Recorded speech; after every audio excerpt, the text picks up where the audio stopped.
皆さんこんにちは。今日はですね、スペシャルなゲストを、お呼びしております。それでは、呼んでみましょう。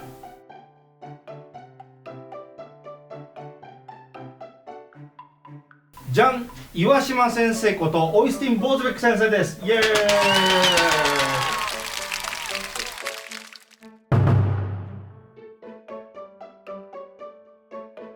So I am here in Singapore right now, mainly because I am on my way to the Philippines to do a little bit of a diving together with Adam Frey.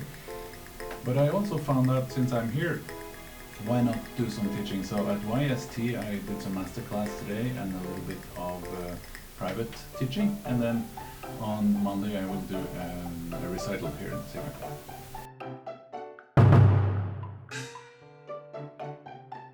How did you be tuba soloist when you were young? The most important reason is that I wanted to have control over the music. So obviously as a tuba player in an orchestra, you don't decide very much when it comes to the musical expression, obviously because you have just a little part of the puzzle. If you are a soloist, you are much more in charge of the whole picture, and that is what intrigued me and made me want to become a tuba soloist. What is fnug mean? Fnug is a Norwegian word, and it means something very small like a snowflake. Can you please talk about memory of John Fletcher? Yes, I had the pleasure of meeting John Fletcher in 1985 when he came to a seminar in Norway. But before that I heard a lot about him, and I learned some of his techniques from my teacher who had been studying not personally with John Fletcher but his methods, and read a lot about his articles. And to wrap up, what John Fletcher has meant to me is that he was promoting very light and elegant tuba playing. Sometimes of course violent and heavy, but he also had this quite unusual lightness to his tuba playing, which really intrigued me and inspired me in my work as a soloist.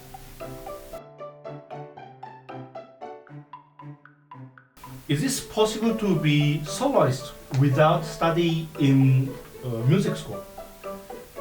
Yeah, you can. So people work very differently when it comes to being a student for a teacher. For example, some people need to have one lesson every week and then get new homework and practice this, and then later on you develop like this. Personally, I found it more fruitful to take one lesson from one teacher and then try to figure out what he was talking about for maybe 2-3 months, and then make it into my own playing. And then later, when I encountered another problem, I would go to a teacher I thought maybe had the solution to this problem, and I would grab that information, take it home and make that into my own playing, and then finally become more and more whole. Some things, of course, took a longer time than others to learn, and some things were easier. But for me, it was more important to meet with different teachers than to go in one school and have lessons every week. One question from high school. He would like to be professional tuba player, but his family doesn't have enough money. So if you're a high school student, what will you do? Many ways to deal with this. You don't have to have the most expensive new tuba. There are really good pre-owned instruments that can be purchased for a much cheaper amount of money, maybe just $2,000-3,000 US dollars. Now that is also a lot of money, of course, so then you just have to go out and save money, work with different types of jobs and get the money together. Maybe you can get sponsorship from your grandfather, who knows. I got some sponsorship from my grandfather in the beginning. So there are different ways to go about that. What do you think about practicing by mouthpiece? Some of professional players say don't play and practice with mouthpiece because it's different. And another professional player, very famous also, they say please practice with mouthpiece. It will help a lot. Yeah, it's a good question, and I hear this a lot. Some people say play on the mouthpiece, and some people say never play on the mouthpiece. I would say that this type of dogmatism in teaching is probably not so smart all the time, to say you have to do this or you absolutely should not do this. There are a few cases where that's maybe called for, but most of the time different solutions work differently from one person to another. So I would say if buzzing on the mouthpiece helps your intonation, if it helps your sound quality, if it helps your lip position, why not? If it doesn't help, if it makes you worse, then don't do it. So it's really up to what helps and what doesn't help. And of course, as with everything else, don't overdo things. Like, I think you can die eating potato too. That doesn't mean that you should never eat potato, it just means that you shouldn't eat 5 kilos a day. So that's probably the answer. What is most important things for practicing? For me, being a very what can I say, undisciplined person, I need a very strict schedule in order to practice well. So sometimes I practice just for on inspiration, but to be a professional that doesn't work all the time. You need to have some schedule or some discipline to work with, but also combine good discipline with fun. Never forget why you started to play in the first place. So that means you should always put some kind of fun playing into your scheduling, not only hard work. I am a weekend tuba player, means a hobby tuba player, but I'd like to improve about my skills. Can you give me some advice? Of course. I can totally relate to how that feels because I am an amateur chess player, and when you play, randomly, either it's tuba or chess on your spare time, you can get up to a certain level, but then it stops, because in order to get further than just playing and having fun, you have to do some exercises. And for me, I was a little bit lazy when it comes to chess, so I preferred to stop here. But if I had wanted to go on like this gentleman that wants to become better, you have to actually start doing some regular exercises on the tuba. And in this case, this means, for example, you have to maybe play some scales, the same scales every single day, so that you can note that it's making some progress. Maybe you should do some breathing exercises every single day. There's no really magic trick to become fantastic overnight, so this is about doing the same exercise every day. Maybe 10 minutes a day is enough to improve on a certain area. And of course, if you want to improve on both breathing and technique and high register and low register, you have to spend 10 minutes, 10 minutes, 10 minutes, 10 minutes, and so 40 minutes. So yeah, just finding the part you want to improve and then make an exercise for that. 言いましたよね。私のビデオでも同じようなことを言いました。彼も同じようなことを言ってます。What is your favorite piece for listening and playing? At least 3 pieces. You mean the tuba pieces or? Oh, anything. Okay. Wow, that's playing. interesting. Yeah. Did you say for playing? playing first. Okay, playing. Yeah, I have to say I love playing a piece that my wife wrote that is called New Kid. This piece is so nice to play because it has happy moments and sad moments, and it's also fun to play because people love to listen to it. And then second piece?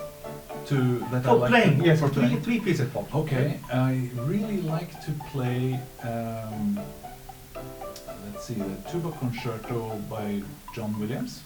That's a very, very nice piece to play. It has a lot of, the typical John Williams energy in it, and it's very beautiful. And third piece? For playing, let me see here. Yeah, I have my own composition called It'll Be Alright, which is also one of those beautiful songs. Oh, can I add the fourth one? Of course! Piazzolla. Piazzolla is wonderful music to play because, again, it has these possibilities that you love as a musician, that you can shape the music a different way every time you play it. Yeah. Okay, how about for the listening? At least three. Three pieces to listen to. My oldest daughter has become a singer and a songwriter. She writes her own music and she records this, and I have to say one of her songs called Sunshine is one of my favorites. Does she have some YouTube link? She will release this now in December, so then it will be possible to find. Okay. At the moment it's only internal. Yeah. That is nice music. I also like to listen to jazz music, so one of my favorites there was a CD called Get Up With It by Miles Davis from 1974, I think that was made. This whole CD or LP as it was called then was pretty much one whole track. But I think that the first track was called He Loved Him Madly, which was a crazy title, but a fantastic song with fantastic musicians on that record. Yep. The third song? Let's see here. I have to say, let's go big this time. Mahler's Fifth Symphony is some kind of a favorite.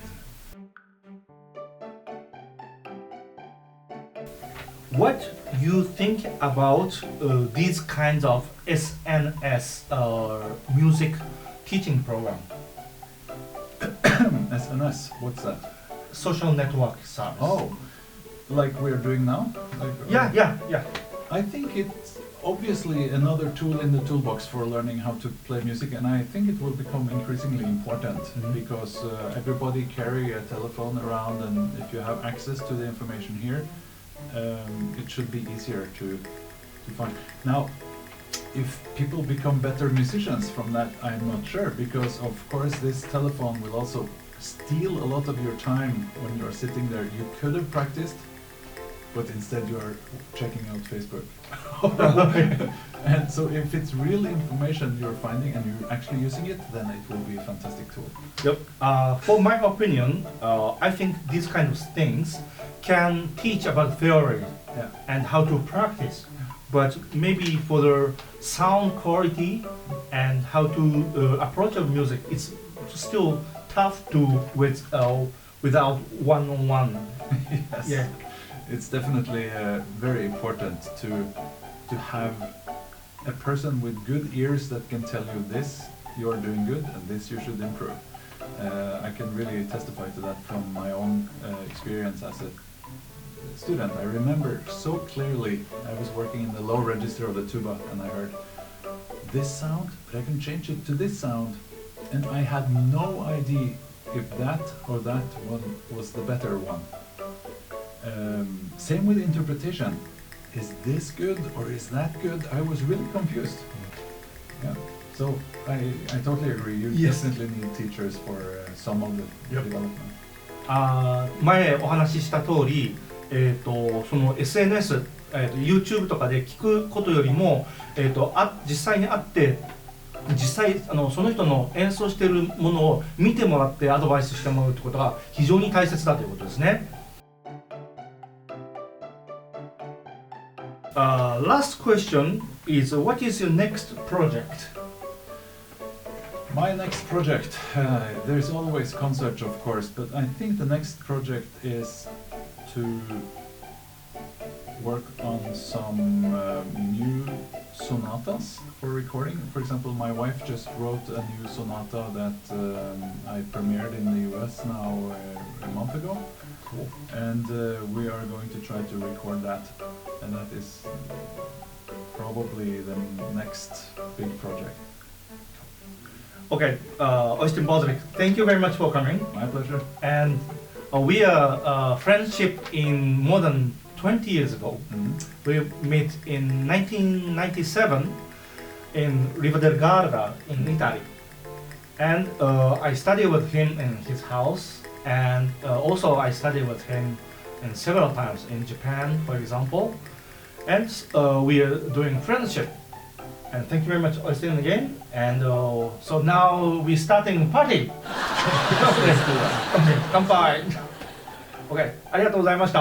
バイバイ。